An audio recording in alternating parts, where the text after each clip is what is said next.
Hey guys, what's up? My name is Midnight Strike, and I want to talk to you guys again about Metal Gear. Some Metal Gear news that was actually revealed a couple days ago pertaining to the Phantom Pain, the game that I actually did an announcement on last March, having to do with some speculation that David Hayter would not be reprising his role as Snake. And, well, a couple months later, yeah, that's the case actually. It was revealed on June 6th that Kiefer Sutherland of 24 fame, I believe he plays a character by the name of Jack Bauer, so he is taking the role of Solid Snake. So, needless to say, he has some really big shoes to fill, and I don't know if he's going to be able to do it, but we'll have to see about that. When I first found out about this, I was in shock.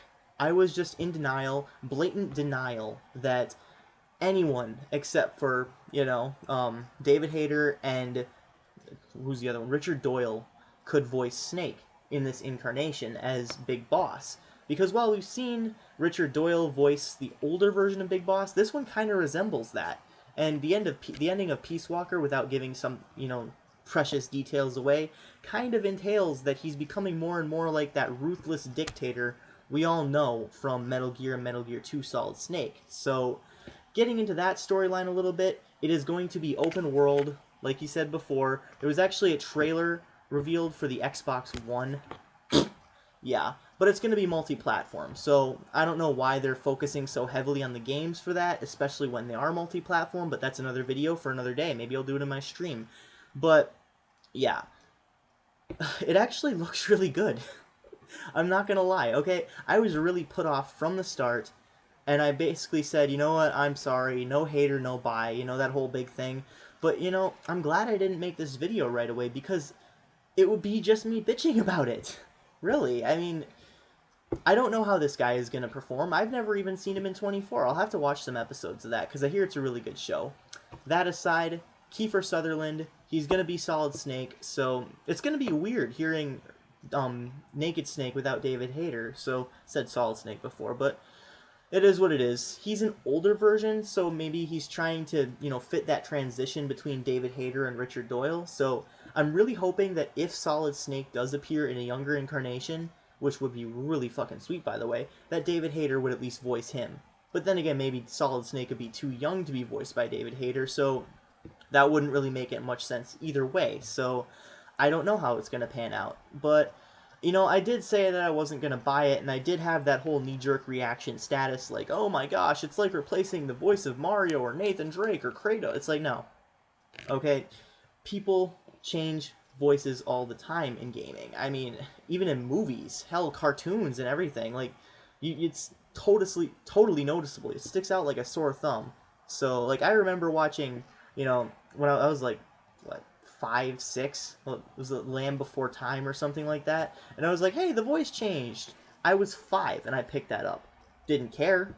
Enjoyed the series. So, it's kind of going to be the same way for this. I mean, Metal Gear Solid 4, while it was vastly different, and David Hayter even did sound different, I don't know if he necessarily fit the role for Old Snake, but it was a different transition, but it was still fun in its own right. So I'm kind of expecting the same out of these games, if they are indeed 2 separate games. I'm not sure right now, but like I said, different sources prove different things, or say different things, claim different things, but I am not sure. So, that being said, I actually do have high expectations for this game. So I'm probably going to watch a few episodes of 24 just to get, the feel for what Kiefer Sutherland's voice sounds like. But, I mean, honestly, I'm indifferent to it right now. I mean, I hope David Hayter comes back for at least, like, maybe a cameo role or something, but, I mean, in the end, Hideo Kojima is a mastermind. I mean, this is the guy who put frickin' Raiden in MGS2. But, like, a lot of people don't get the reason why. Terminator 2. You thought the entire time that Arnold Schwarzenegger was the bad guy. But then it turns out that, what's his name? RoboCop. No, not RoboCop. T-1000 is Liquid Metal. He's the one who was after John Connor. But, you thought for like half the movie that it was, the T-800 because that's the way it was in the first one. So, I mean, it's just genius. Picks up after James Cameron. I mean, I looked at an entire article just based on the making of MGS2. It was just awesome. Favorite game in the entire series. Favorite game of all time, right there. So, as far as the open world aspect goes, from what I'm hearing is it's going to be a mission based gameplay, whereas, you know, you hijack a vehicle or hijack a horse as seen in the trailer. That it looks awesome. Like you can like duck behind a horse or like on the side of the horse, like right on the side to avoid being seen by enemy guards. I mean, I'm really interested actually to see how they take stealth into an open world. So, I mean, especially coming off of Metal Gear Rising, really don't like that game. But you know, I really have high hopes for this. This might actually be a return to Metal Gear's former glory. We don't know.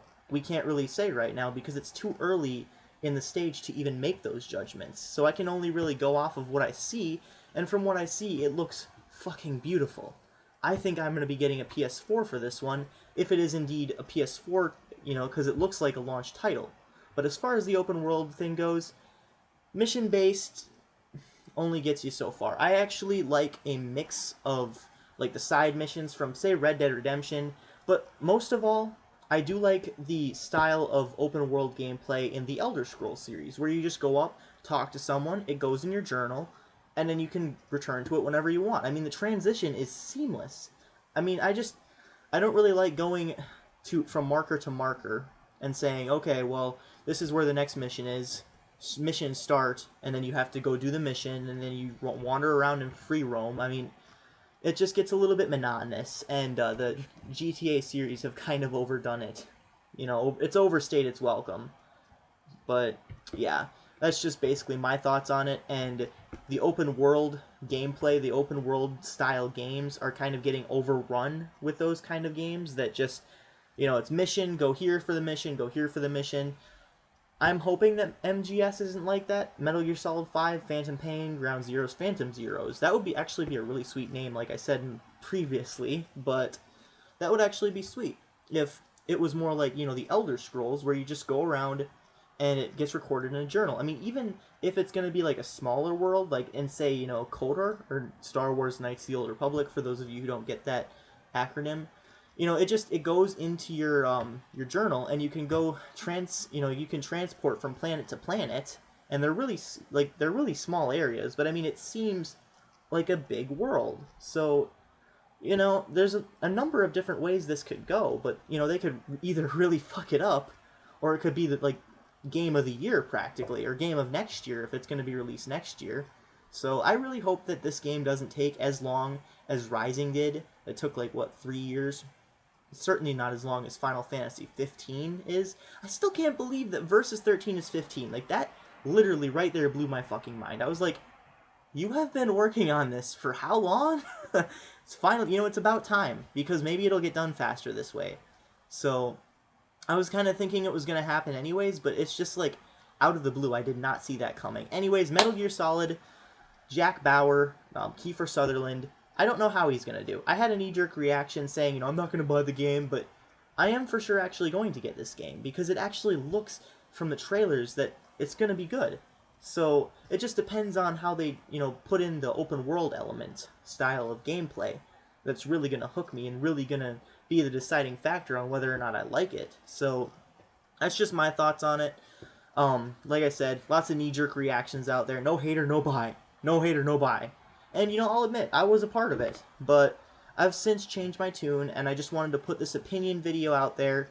I saw the trailer a couple times, and I'm just like, I'm in awe right now. I thought that Uncharted 3 was the pinnacle of just everything. I didn't think graphics could get any better. I didn't think gameplay and effects and just, you know, it just pushed the limits, practically. Pushed the PS3 to its limits. I'm just wondering what it's going to look like and what it's going to feel like controlling Snake yet again in another MGS adventure. So, with that being said, I am most likely going to get the PS4 version. I'm going to try and, you know, scrounge up some money, what little money I can to get it, and that's really all I have to say. So, I will be talking about E3 probably in a stream this Friday or something like that. So, yeah, I'll put out an update video after this. For those of you who are wondering, I'll take the update video down after that. But it's just a short little reminder. So, with that being said, Metal Gear Solid fucking rules. This is Midnight Strike 3625. Keep calm and rock on.